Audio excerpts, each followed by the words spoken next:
Hello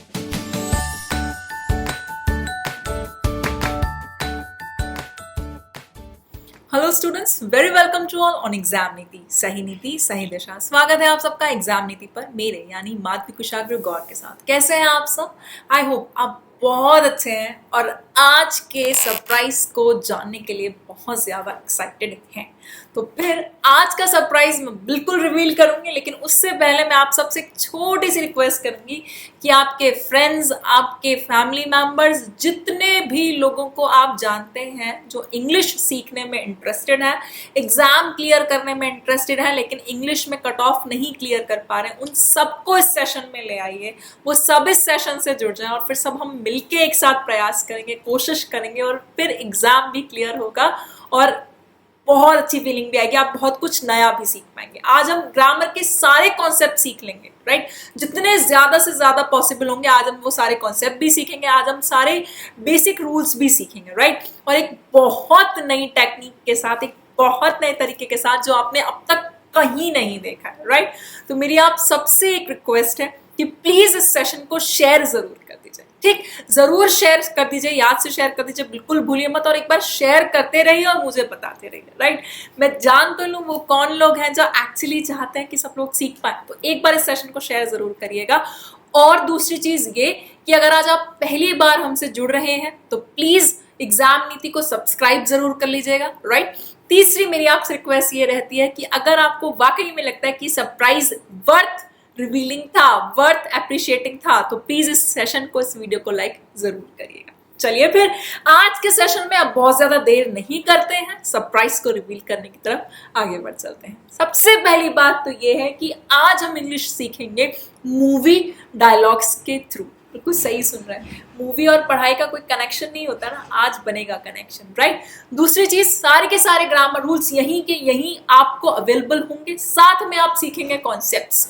मैं आपको एक बात बता देती हूँ, अगर आप आईबीपीएस के स्टूडेंट हैं, आईबीपीएस पीओ के लिए पढ़ाई कर रहे हैं, राइट? अगर आप आईबीपीएस पीओ के लिए तैयारी कर रहे हैं या फिर आईबीपीएस क्लर्क के लिए तैयारी कर रहे हैं या एसबीआई के लिए या आरबीआई ग्रेड बी के लिए तैयारी कर रहे हैं, हर एक एग्जाम के लिए अगर आप एसएससी के स्टूडेंट हैं तो इंग्लिश में बिगिनर्स से लेकर एडवांस लेवल तक के स्टूडेंट्स को यहाँ पर सॉल्व करवाने वाली हूँ। दो आसमान और जमीन जैसी चीजों में आज कनेक्ट होगा और आपके सामने होगा, बिल्कुल आपके सामने होगा। आप भी यहीं, मैं भी यहीं, हम सब यहीं और बहुत कुछ सीखेंगे, मजा आने वाला है। अगर हाँ तो प्लीज एक बार मुझे बता दीजिए कि यस मैम, हम बहुत ज्यादा एक्साइटेड हैं, राइट? मैं रात दिन सोचती रहती हूँ कि क्या कुछ नया करूं आपके लिए, तो आज उसी एक दिशा में अच्छा कदम। चलिए, सबसे पहले हमारे पास लिखा हुआ है डायलॉग 1 और वो क्या है? As you are all aware one of our deposits was stolen. ऐसा लिखा है। अब इस डायलॉग को सुनते हैं कि ये कहाँ लिखा है। As you're all aware, one of our deposits was stolen. ठीक है, यानी कि डार्क नाइट एक मूवी है, द डार्क नाइट, वहां से ये डायलॉग लिया गया है। कहां से लिया गया है? द डार्क नाइट नाम की मूवी से ये डायलॉग लिया गया है ना? और वहां पर उसने साफ साफ बोला, आप सबके सामने बोला, as you are all aware one of our deposits was stolen. क्या सीखे मैम यहां से? ठीक है, अब बात करते हैं कि सीखना क्या है। देखिए, सबसे पहले ये इसमें लिखा हुआ है यू आर, इसका मतलब होता है ये कॉन्ट्रैक्टेड फॉर्म है यू आर की। किस चीज की? U A R E R.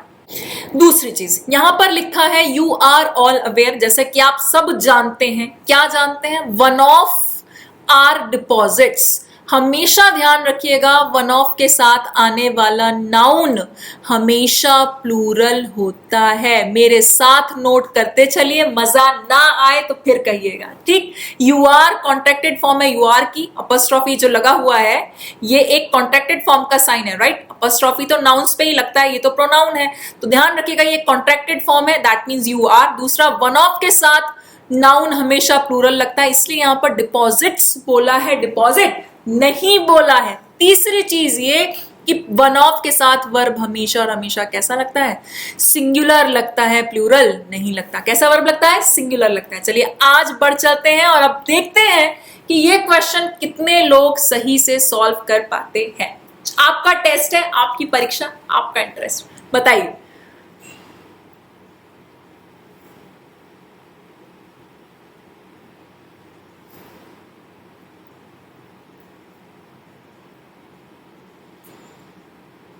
Times up. अभी जस्ट कॉन्सेप्ट समझाया है, पढ़िए। गरिमा वॉज टेलिंग, बता रही थी, एवरीबडी, हर किसी को, दैट की शी हैज मेनी फ्रेंड्स, उसके बहुत सारे दोस्त हैं, एंड और वन ऑफ हर फ्रेंड्स, सही लिखा है, प्लूरल नाउन है, इज फ्रॉम इटली, और उसका एक दोस्त जो है, उसके कई दोस्तों में एक दोस्त ऐसे हैं जो कि कहां से है, इटली से हैं। क्लियर हो गया, कहां से है, इटली से। तो इसका आंसर है option number 5, that is no error.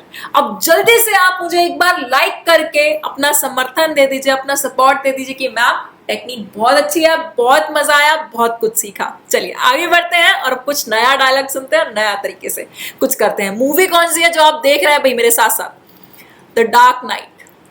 जो मूवी आप मेरे साथ देख रहे हैं वो देख रहे हैं द डार्क नाइट। चलिए आगे लिखा है dialogue number 2, a relatively small amount 68 million. चलिए सुनते हैं भाई। A relatively small amount, 68 million.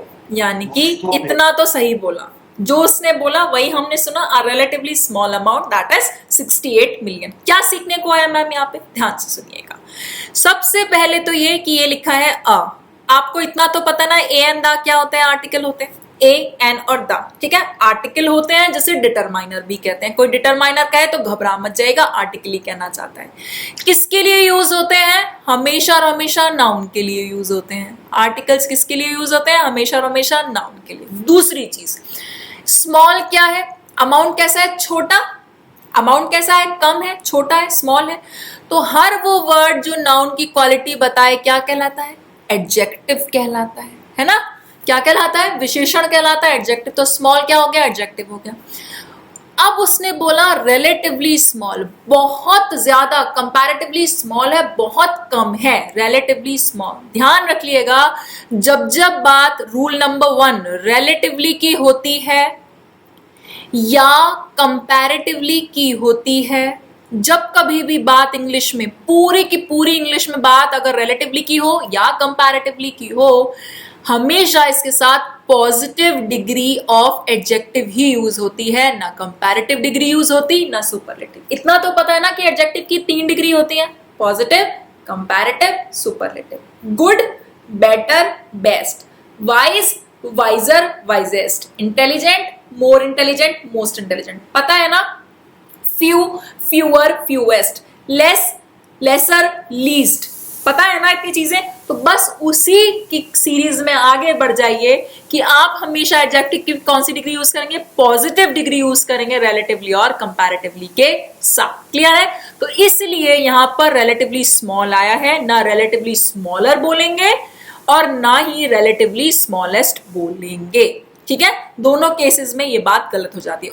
और कितना अमाउंट है? 68 मिलियन है। कितना अमाउंट है? 68 मिलियन। चलिए आगे बढ़ते हैं आप और देखते हैं ये क्वेश्चन कितने लोग सॉल्व कर पाते हैं। आपका टाइम शुरू होता है अब।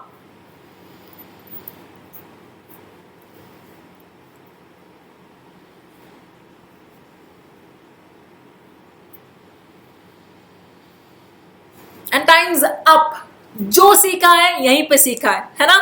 चलिए अब लिखा है the number of agricultural school, जो कृषि के स्कूल्स हैं। ध्यान रखिएगा एक रूल, मैं सबसे पहले रूल की बात कर लूं, द नंबर ऑफ के साथ हमेशा सिंगुलर वर्ब आता है। तुरंत नोट कर लीजिए, स्क्रीनशॉट लेना स्क्रीनशॉट ले लीजिए, लेकिन स्क्रीनशॉट्स खो जाते हैं, इसलिए मेरी रिक्वेस्ट रहेगी कि नोट्स बनाते चलिए मेरे साथ में। द नंबर ऑफ के साथ वर्ब हमेशा और हमेशा सिंगुलर आता है। ठीक, लिख लीजिए। इसलिए यहां पर क्या आएगा? हैज आएगा, हैव नहीं आएगा। हैज ऑल्सो ग्रोन, काफी बड़े हैं। ऑल्दो, हालांकि, कंपैरिजन हो रहा है ना, तुलना हो रही है, कॉन्ट्रास्ट हो रहा है। हालांकि the total is relatively smaller. क्या आएगा यहां पर? जल्दी से बताइए, क्या स्मॉलर आना चाहिए? क्या स्मॉलेस्ट आना चाहिए? बिल्कुल नहीं। एडजेक्टिव की कैसी डिग्री चाहिए? पॉजिटिव। स्मॉल, स्मॉलर, स्मॉलेस्ट होता है ना, ठीक। तो जैसे बिग, बिगर, बिगेस्ट, स्मॉल, स्मॉलर, स्मॉलेस्ट, तो हमें कौन सी डिग्री चाहिए? Positive. Relatively small when compared with population, जब पॉपुलेशन से अगर कंपेयर कीजिए तब तो ग्रोथ काफी स्मॉल है, पर हालांकि ग्रोथ हो रही है, लेकिन अगर पॉपुलेशन जितनी है उसके हिसाब से कंपैरिजन कीजिए तो काफी कम है ना? तो एक बात का और ध्यान रखिएगा कि ऑल्दो हमेशा क्या बताता है? कंजंक्शन है जो कि कॉन्ट्रास्ट बताता है कि बढ़ तो रही है, कॉन्ट्रास्ट ये है कि पॉपुलेशन जितनी है उससे काफी कम बढ़ रही है ना? उसके मुताबिक नहीं बढ़ रही है। चलिए, तो हमको यहाँ पर दो गलतियां पता चली। एक तो ये कि relatively के साथ स्मॉलर लिखा है, लेकिन हमको एडजेक्टिव की कौन सी डिग्री चाहिए, पॉजिटिव डिग्री चाहिए। तो यानी कि हमारी जो गलती है वो है बोथ बी एंड सी में। कौन कौन से पार्ट्स में, बोथ बी एंड सी, दो पार्ट्स में मिस्टेक है। चलिए आंसर चेक कर लेते हैं। Yes, option number 4 that is both B and C. आगे बढ़ते हैं, नेक्स्ट डायलॉग देखते हैं, dialogue number 3। Who stupid enough to steal from us. सुन लेते हैं, सुन के ज्यादा मजा आता है भी। Stupid enough to steal from us. बोल दिया उसने, Who stupid enough to steal from us। आप ध्यान रखिएगा, क्योंकि ये नाउन नहीं है तो ये अपॉस्ट्रोफी तो नहीं हो सकता है ना। अपॉस्ट्रोफी हमेशा किस पर लगता है, नाउन्स पर लगता है। क्लियर, ये तो क्वेश्चन वर्ड है, तो यानी कि ये कॉन्ट्रैक्टेड फॉर्म है। जब किसी नाउन के अलावा किसी और पर आपको ऊपर ये साइन बना हुआ दिखाई दे जाए तो फिर यानी कि वो फॉर्म को शॉर्ट फॉर्म किया गया है, कॉन्ट्रैक्ट किया गया है। इसलिए यहां पर हुज का मतलब है हु इज, कौन है। स्टूपिड मतलब मूर्ख, इतना मूर्ख। Stupid enough to steal, to के साथ हमेशा वर्ब की क्या लगती है, फर्स्ट फॉर्म लगती है, और इसे कहते हैं इंफिनिटिव। इसे क्या कहते हैं, इंफिनिटिव कहते हैं। इंफिनिटिव जनरली नाउन का काम करता है। ठीक, टू के साथ हमेशा वर्ब की फर्स्ट फॉर्म लगती है, और इस स्ट्रक्चर को, इस ढांचे को, इस कंस्ट्रक्शन को हमेशा इंफिनिटिव कहते हैं। फ्रॉम, फ्रॉम अस, हमसे। कौन मूर्ख है जो हमसे भी चोरी कर लेगा, हमारे से भी चोरी कर लेगा। उसमें बता रखा है वो खुद ही ठग है। डार्क नाइट्स, अगर आपने द डार्क नाइट मूवी देखी है तो उसमें वो लोग ही ठग है, वही लोग चोर हैं, उनसे भी कौन चुरा लेगा। कौन इतना बड़ा मूर्ख है, वो खुद कह रहे हैं ना। अच्छा, एक बात, नंबर 2, इनफ जो है वो एक एडजेक्टिव, इसका मतलब होता है पर्याप्त। क्या होता है इसका मतलब, पर्याप्त। वो एक एडजेक्टिव और एक एडवर्ब दोनों की तरह काम करता है। इनफ एक एडजेक्टिव और एक एडवर्ब दोनों की तरह काम करता है। तो इसलिए ध्यान रखिएगा कि किसको क्वालिफाई कर रहा है, एडजेक्टिव को क्वालिफाई कर रहा है। तो ये क्या है, एक एडवर्ब है। इसका प्लेस बहुत ध्यान से लगाना होता है, इसको सेंटेंस में बहुत सही से इसका प्लेस होना चाहिए। अगर आप यहाँ पे बोलते हैं इनफ स्टूपिड तो कोई सेंस नहीं बनता है ना। स्टूपिड इनफ, एडजेक्टिव को क्वालिफाई करता हुआ एडवर्ब। एडवर्ब क्या क्या होते हैं ये भी जान लीजिए। एडवर्ब वो होते हैं जो कि किसी वर्ब की क्वालिटी बता देते हैं, किसी एडवर्ब की भी क्वालिटी बता देते हैं, किसी दूसरे एडवर्ब की भी, जो किसी एडजेक्टिव की भी क्वालिटी बता देते हैं, है ना। जो किसी जो है एडजेक्टिव के बारे में बात चल रही है, वर्ब हो गया, एडजेक्टिव हो गया, एडवर्ब हो गया, जो कई बार किसी नाउन और प्रोनाउन की भी क्वालिटी बता देते हैं। कौन कौन से, ओनली की अगर बात करूं तो, टू की अगर बात करूं तो, ये तो दो ऐसे एडवर्ब्स हैं जो नाउन और प्रोनाउन तक की क्वालिटी बता देते हैं ना। ठीक है, तो वर्ब, एडजेक्टिव, एडवर्ब कई बार ये पूरे के पूरे सेंटेंस को क्वालिफाई कर देते हैं। जैसे unfortunately he is not our friend, दुर्भाग्यवश वो हमारा दोस्त नहीं है। तो इस दुर्भाग्यवश ने पूरे के पूरे सेंटेंस को क्या कर दिया, क्वालिफाई कर दिया। तो ये जो एडवर्ब्स होते हैं पूरे के पूरे सेंटेंस को भी क्वालिफाई कर देते हैं। ठीक है, ये ध्यान रखिएगा कि एडवर्ब्स एक ऐसा चीज है, एक ऐसा व्यक्ति, एक ऐसा बंदा है भाई, बहुत शैतान है, हर किसी की क्वालिटी बता के निकल लेता है। चलिए, लगता बहुत सीधा सा है लेकिन बहुत ज्यादा ट्रिकी यूज करता है। एक चीज आपने ये सीखी कि नाउन्स के अगर अपॉस्ट्रोफी एस लगाए तो क्लियर है कि वो नाउन होगा, यानी कि अगर नहीं है तो इसका मतलब कि वो किसी चीज की शॉर्ट फॉर्म है, कॉन्ट्रैक्टेड फॉर्म है। ठीक, नंबर 1। नंबर 2, इनफ एडजेक्टिव और एडवर्ब दोनों का काम करता है। नंबर 3 कि जब आप उसकी पोजीशन उसको करें सेंटेंस में तो उसकी पोजीशन का खासा ख्याल रखिएगा, उल्टी सीधी पोजीशन पर वो नहीं आना चाहिए, अपनी एग्जैक्ट पोजीशन पे वो प्लेस्ड होना चाहिए। नंबर 4, आपने पता किया कि एडवर्ब्स होते क्या क्या है, राइट, और आपको ये पता चला टू के साथ वर्ब की कौन सी फॉर्म लगती है। क्लियर हो गई इतनी चीजें? जल्दी से बताइए। इफ यस तो एक बार मुझे लाइक करके जरूर बताइएगा मैम, हम सपोर्ट में हैं, हम समझ रहे हैं, हमें क्लियर होती जा रही हैं चीजें। यस, बेसिक से यही होता है सीखना, यहीं से हम सब कुछ सीखते जाते हैं। चलिए, अब एक क्वेश्चन आएगा आपके सामने, आप उसका आंसर देंगे, मैं तब मानूंगी कि आपको ये समझ में आया या मेरी मेहनत, मेरा एफर्ट रंग लाया। चलिए बताइए जल्दी से इसका answer. To be smart enough to get all that money, you must be enough dull to wanting it.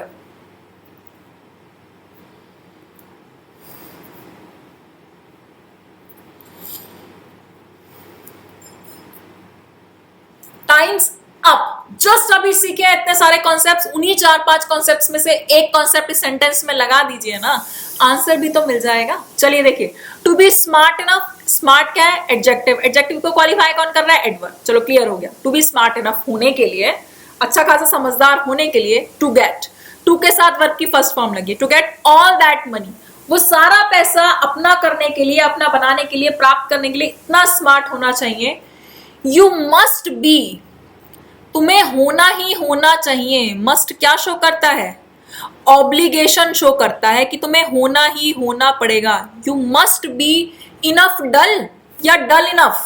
जल्दी से बताइए, एडजेक्टिव को क्वालिफाई करेगा या एडजेक्टिव से क्वालिफाई हो जाएगा? एडवर्ब तो एडजेक्टिव को क्वालिफाई करते ना, तो उसकी पोजीशन का ध्यान रखिएगा। इनफ यहां नहीं आएगा, कहां आएगा? डल के बाद। डल इनफ टू वांटिंग होगा क्या? टू के साथ वर्ब की कौन सी फॉर्म लगती है? एग्जैक्टली, वर्ब की फर्स्ट फॉर्म लगती है, to want it.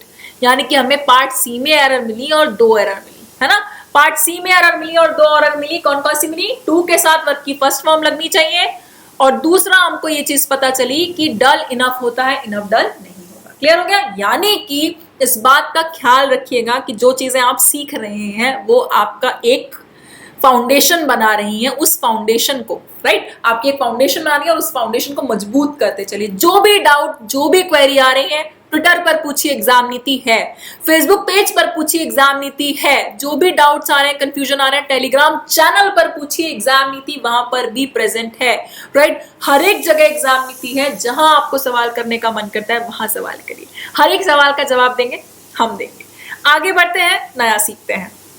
Dialogue number 4, बहुत इंटरेस्टिंग सी बात है। 2-bit whack job wears a cheap purple suit and makeup। सुन लेते हैं। 2-bit whack job, wears cheap purple suit and makeup. Yeah.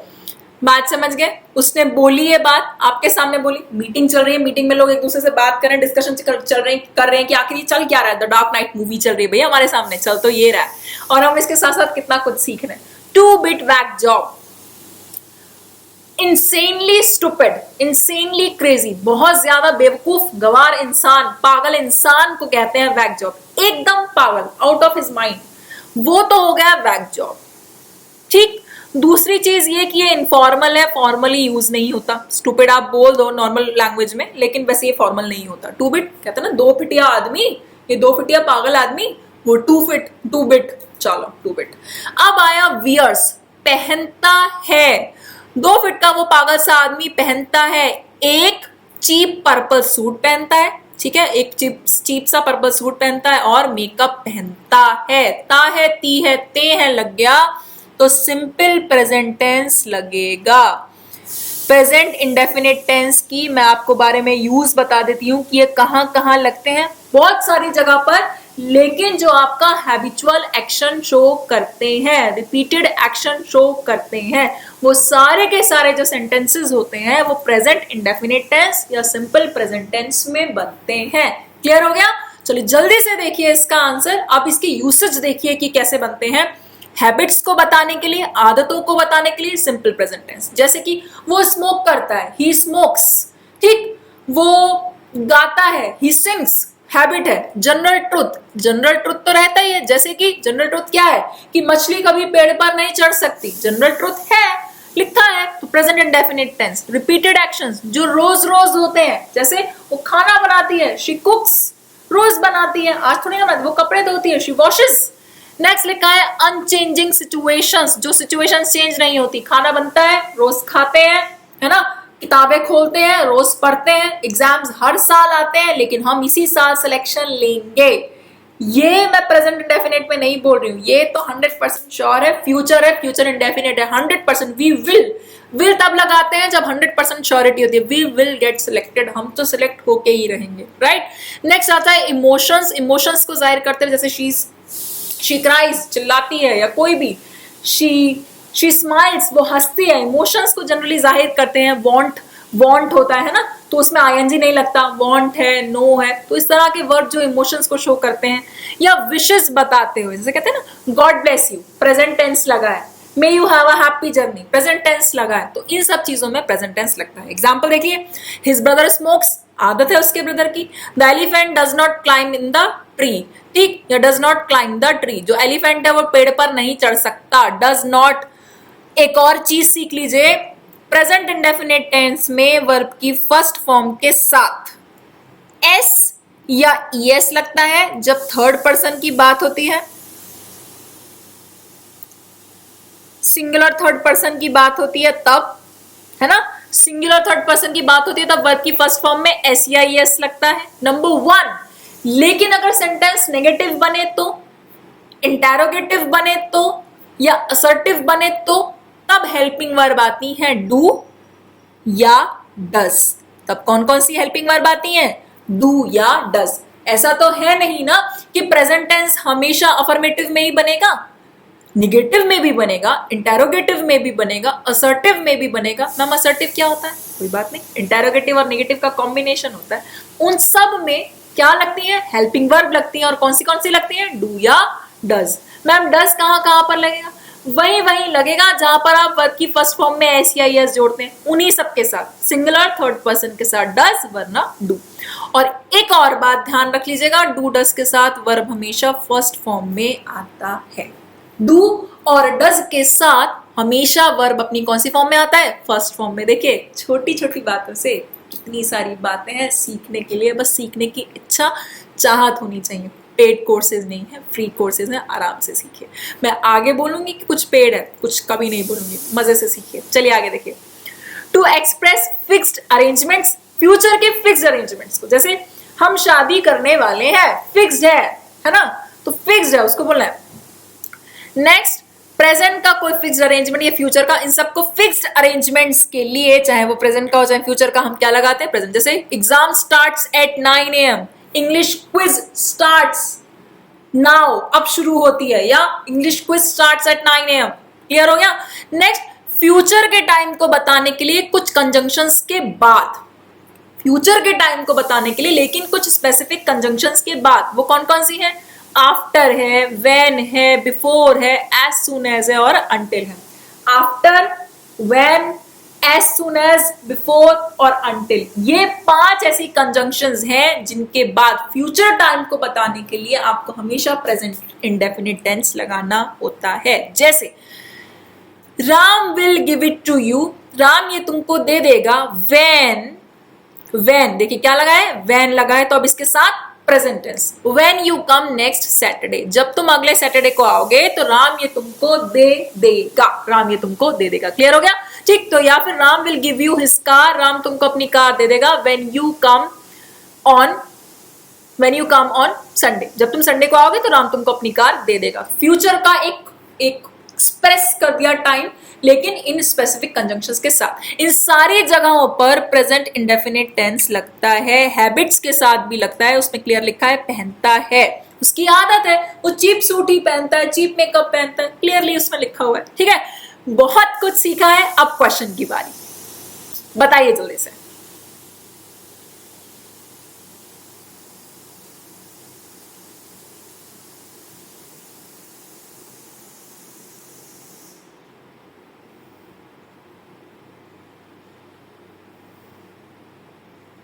Times up. पढ़िए। Although मनोहर came late yesterday, हालांकि मनोहर कल late आया, yet he does not came home late daily, लेकिन वो रोज रोज घर देर से नहीं आता है। एक बात मैं यहां पर आपको बता देती हूं, एक कंजंक्शन होती है ऑल्दो, हमेशा विरोधाभास दिखाती है, हमेशा कॉन्ट्रास्ट दिखाती है। ठीक है, जब आप पढ़ेंगे ना सेंटेंस कनेक्टर्स और स्टार्टर्स, बहुत ज्यादा यूजफुल होगा, बहुत ज्यादा केसेस में इसका इस्तेमाल होता है। या तो इसके साथ यट लगता है और या इसके साथ कॉमा लगता है, या तो इसके साथ यट लगता है पेयर में या फिर कॉमा लगता है। दूसरा एक बात का ध्यान रखिएगा, कॉन्ट्रास्ट शो करती है हमेशा, नंबर 1। नंबर 2, अभी अभी हमने सीखा था डू या डज के साथ हमेशा वर्ब की कौन सी फॉर्म लगती है? जल्दी बोलिए मेरे साथ, वर्ब की कौन सी फॉर्म लगती है? फर्स्ट फॉर्म ही लगती है, फर्स्ट फॉर्म ही लगेगी, दूसरी कोई फॉर्म कभी लग ही नहीं सकती। कम्फर्ट में आंधी आए, तूफान आए, कुछ भी हो, ठीक, बिजली गिर जाए, लेकिन डू डस के साथ हमेशा वर्ब की फर्स्ट फॉर्म। तो यहाँ पर केम नहीं आएगा, क्या आएगा? कम आएगा। क्यों?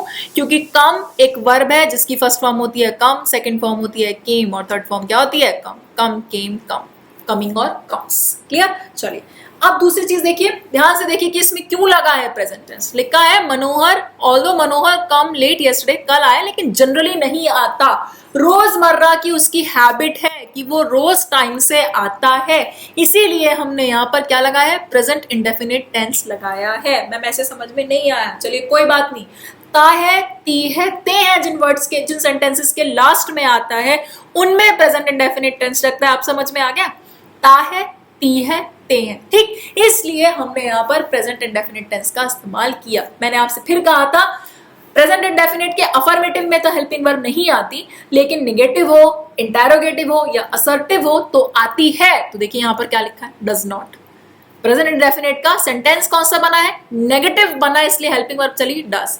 अच्छा, डस क्यों लगा मैम, डू क्यों नहीं लगा? ये भी बता चुकी हूँ। सिंगुलर थर्ड पर्सन की बात हुई है ना? आई वी यू दे की बात नहीं हुई। आई वी यू दे के साथ तो डू लगता, लेकिन किसी भी सिंगुलर थर्ड पर्सन की बात हो, ही की हो, शी की हो, इट की हो, या कोई भी नाम आ जाए तो डज लगता है। इसलिए मनोहर है, सिंगुलर है, थर्ड पर्सन है, तो क्या लगा? डज लगा। तो इसका जो आंसर है वो क्या बनता है, जल्दी से बताइए। इसका आंसर बनता है ओनली ऑप्शन सी। जल्दी से आंसर चेक कर लेते हैं। बिल्कुल ओनली ऑप्शन सी, ठीक है। चलिए आगे बढ़ते हैं, और आज के सेशन का ये डायलॉग सुने बगैर आगे नहीं जाएंगे, जरूर सुनते हैं। The problem is our money being tracked by the cops. सुनिए। Problem is, I'm money being trapped by the cops. Thanks to Mr. Maroney's well. ठीक, इतना देखते हैं भाई। मूवी तो अभी थोड़ी थोड़ी सी देखनी चाहिए ना, क्योंकि हमें पढ़ना भी है, सिर्फ मूवी नहीं देखनी है। चलिए, उसने कहा प्रॉब्लम ये है कि जो हमारा पैसा है वो कॉप्स जो है उसे ट्रैक कर रहे हैं, उसका हर एक पल का चिट्ठा अपने पास बना के रखे हुए हैं। ध्यान रखिएगा, स्पेसिफिक प्रॉब्लम की बात हुई है, इससे पहले भी प्रॉब्लम को मेंशन किया जा रहा था। अभी आप देख रहे थे ना, डिस्कशन चल रहा था, इसलिए उससे पहले दा लगा है ना। चलिए, इज सिंगुलर सब्जेक्ट है, इसलिए सिंगुलर वर्ब आया है। सिंगुलर सब्जेक्ट के साथ वर्ब कैसा आता है? सिंगुलर वर्ब आता है। कुछ और पढ़ना ही नहीं पड़ेगा, किताबें खोलनी ही नहीं पड़ेंगी। एक बार दिल खोल के सेशन तो देख लीजिए, आगे कहीं नहीं कुछ करना पड़ेगा। आर मनी, आर क्या है यहाँ पर? ये जो है ये एक एडजेक्टिव है, ठीक। कैसा एडजेक्टिव है? पॉजेसिव एडजेक्टिव है। आर मनी, हमारी मनी, हमारा पैसा। मनी एडजेक्टिव कैसे है? नाउन को क्वालिफाई कर रहा है। मैम आर्स क्या होता है? पॉजेसिव प्रोनाउन होता है, ठीक है। पॉजेसिव प्रोनाउन होता है ours. This house is ours, possessive pronoun, but this is our house. House noun है, नाउन को क्वालिफाई कर रहा है। What is this? व्हाट का आंसर दे रहा है ना। तो हाउस तो हो गया नाउन, व्हाट का आंसर देता है वर्ब जब ना, तो वो नाउन होता है। What is this? This is a house, ठीक। चलो पता चल गया, हाउस है, ये घर है, नाउन है। नाउन को क्वालिफाई कौन कर रहा है? आर। किसका घर है? मेरा घर है। Whose house is that? My house या आर हाउस। तो वो उस केस में आर क्या होता है? पॉजेसिव एडजेक्टिव होता है। कभी भी कंफ्यूज मत होइएगा, कहीं पर भी ये सब चीजें मत लगा दीजिएगा उल्टी। आर्स होता है पॉजेसिव प्रोनाउन और आर होता है पॉजेसिव एडजेक्टिव। देखिए, our money being, is am are के साथ, ये पैसिव की बात है। इज एम आर के साथ जब कभी भी आपको लिंकिंग वर्ब बीइंग दिखाई दे जाए, समझ लीजिएगा पैसिव है, एक्टिव सेंटेंस है ही नहीं। कैसा सेंटेंस है? पैसिव सेंटेंस है, सेंटेंस एक्टिव वॉइस में है ही नहीं, इतना जान लीजिए। और जनरली पैसिव्स में क्या लगता है? बाई लगता है। काम किसी के द्वारा किया जा रहा होता है, सीधे सीधे कोई काम नहीं करता, किसी के द्वारा। बाई द कॉप्स, कॉप्स के द्वारा, ठीक है। पैसिव की दो पहचान ये कि एक तो हर पैसिव में वर्ब की थर्ड फॉर्म आती है, ये रहा ट्रैक्ड, वर्ब की थर्ड फॉर्म। और हर पैसिव में जनरली बाय लगा हुआ होता है, किसी के द्वारा काम होता है, सीधे सीधे नहीं बताते कि कैसे काम है। कान को ऐसे ना पकड़ के घुमा के कान को पकड़ते हैं, है ना। तो यानी कि पैसिव है, और इज एम आर के बाद अगर पैसिव लग गया यानी कि प्रेजेंट टेंस का पैसिव बनाया है। किस टेंस का पैसिव बनाया है? प्रेजेंट कॉन्टिन्यूअस टेंस का पैसिव बनाया है क्योंकि बीइंग लगा है। इतना समझ लीजिए। चलिए अब आगे देखते हैं और देखते हैं कि ये क्वेश्चन आप सॉल्व कर पाते हैं कि नहीं कर पाते। एक बार जरूर बताइएगा मुझे, वाकई में ये सेशन यूजफुल है, इंफॉर्मेटिव है, मजा आ रहा है? एक बार प्लीज, एक बार इतना सा जरूर मुझे बता दीजिए, मैं वाकई में जानना चाहती हूँ आ रहा है मजा, जरूर एक बार बताइए। चलिए देखिए, हाँ सॉल्व करिए इसे जल्दी से।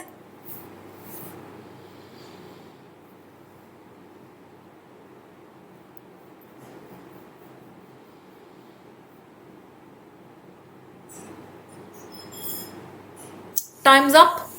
माई पेरेंट्स, मेरे पेरेंट्स, सॉरी माई नहीं मैनी, बहुत सारे पेरेंट्स वरीड हैं। क्यों है? दैट कि उनके बच्चों, देयर लिखा है, देयर्स नहीं लिखा।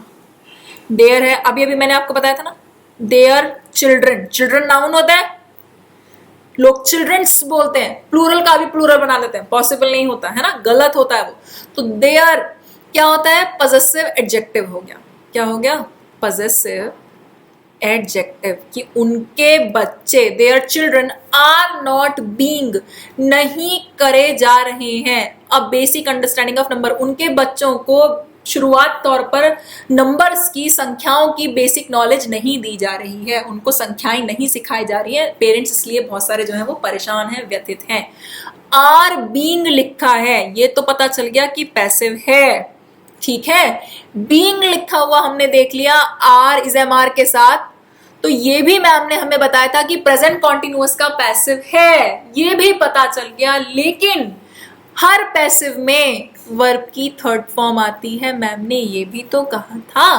क्या कहा था? कि हर पैसिव में वर्ब की थर्ड फॉर्म भी तो आती है, इसलिए यहां पर गिविंग नहीं होगा, गिव। प्रेजेंट टेंस में गिव, पास्ट टेंस में गेव, और पास्ट पार्टिसिपल में क्या होता है? गिवन होता है। क्या होता है पास्ट पार्टिसिपल फॉर्म गिव की? गिवन। वर्ब की थर्ड फॉर्म क्या होती है? Given. Gave, give, gave, given. तो यहां पर क्या आएगा? गिवन आएगा। इफ यस तो एक बार सेशन को लाइक जरूर कर दीजिए, एक बार सेशन को लाइक जरूर कर दीजिएगा, ठीक है। तो यानी कि हमें पता चल गया ओनली पार्ट बी, है ना। एरर कहाँ है? पार्ट बी में एरर है, option 2 that is only B. Clear हो गया? इफ यस तो आज के सेशन को जल्दी से शेयर कर दीजिए, अगर आपने अब तक शेयर नहीं किया है तो सब्सक्राइब कर लीजिए। अगर आपको लगा कि वाकई में सरप्राइज जो था बहुत अच्छा सरप्राइज था और हमने आज यहाँ से बहुत कुछ सीखा है, बिगिनर्स से लेकर मैं एडवांस लेवल तक के हर एक स्टूडेंट को इंग्लिश सिखाऊंगी, 100% सिखाकर रहूंगी। सिर्फ लिखना ही नहीं, बोलना भी, बेसिक रूल्स भी, कॉन्सेप्ट्स भी, अप्रोच भी, स्ट्रैटेजीज भी। चलिए मिलेंगे फिर अगले सेशन में बहुत सारी नई मूवीज के साथ और कुछ नए कॉन्सेप्ट्स के साथ। तब तक के लिए पढ़ते रहिए, नया सीखिए, इनोवेटिव करिए, अपना ख्याल रखिए। Thank you. अंटिल देन, काफी।